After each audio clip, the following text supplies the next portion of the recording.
I think one of the reasons why Rockville Center has been a community that has been very stable in terms of diversity is that starting about 2 decades ago, it began to deeply think about the interaction between tracking the achievement gap and kids just getting along.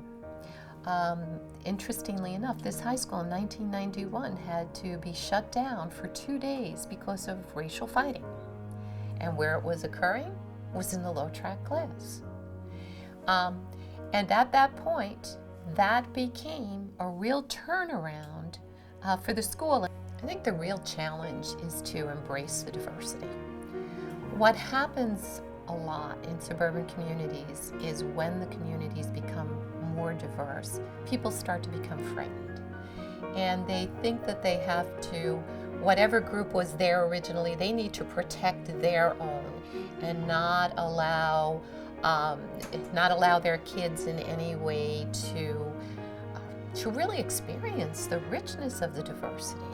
I don't even notice that we're all different. I tend to not really think like that. I have all different types of friends, different grades, different races, where they live, it's all different. I'm Dominican, and I like being at Southside High School because there is such diversity in the grades, as well as in as I'm a senior, so in my grade there's Blacks, Asians, Hispanics, Caucasians, Hindu, Indians. I think that it's better because I learn more. I love the kids in the city and I love the kids out here in the suburbs. The one main difference that I do see with Southside is that we're able to really maximize learning for all the children in various ways. Kids in the city are definitely motivated, but I feel may not necessarily have all the resources and are certainly deserving of it, but for whatever reason, that's the equity is just not there. In terms of educating kids, there are kids that I've seen that have struggled, and really by their senior year, I truly see a difference in terms of, their confidence, in terms of their desire to succeed. Kids learn from each other as much as they learn from a teacher. Having the voices in a classroom discussion, whether it be in a history class or in an English class, that are voices that come from experiences different than yours, is really good for all kids. All kids benefit from integration. I think ultimately it's a great experience to have, and not just for me, but for everyone in life, because when you're older, you're never gonna know someone from your family could marry into a different culture. You could have a boss when you have a job who has a different culture, and I think that right now, what I'm going through, really, while I'm assimilating to the different cultures, learning how they act and what they like to do, and I'm finding out that they're the same as me, they're similar in every way. With the inclusion, you see that you have to differentiate your instruction. You have to meet the needs of the learners where they are, but you also have to challenge them. And the students are very flexible. They really adjust well to various circumstances that you place them in. I like how everyone is equal because we're all at the equal thing. So it's not oh, I'm not going to try less because I'm in a lower class. I'm not going to try harder because I'm in the harder class. We're all, it's in our hands to apply ourselves. So Southside has extra help every single morning. We call it zero period, and it's for 40 minutes or so. And everyone can come and go to extra help. And the buses bring you here, zero period, so you have a time to prepare and ask your teachers questions about it, and they'll help you out. They have support classes, which are in individual subjects like math, English, and science, and they help you a tremendous amount.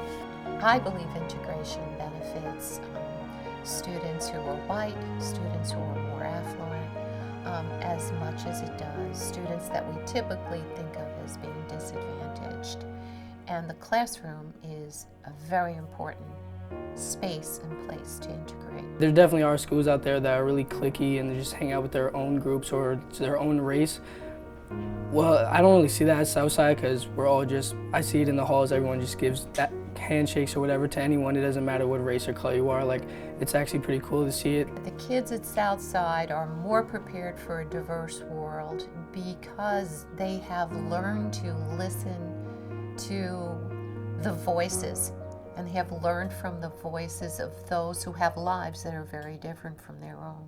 You know, whether they're studying the civil rights era in a social studies class, or slavery, or they're reading Beloved, having the voices of kids whose experiences are closer, for example, to the characters that might be in a particular novel, or who have a family history that they can trace back to slavery, I think really benefits everyone in the conversation.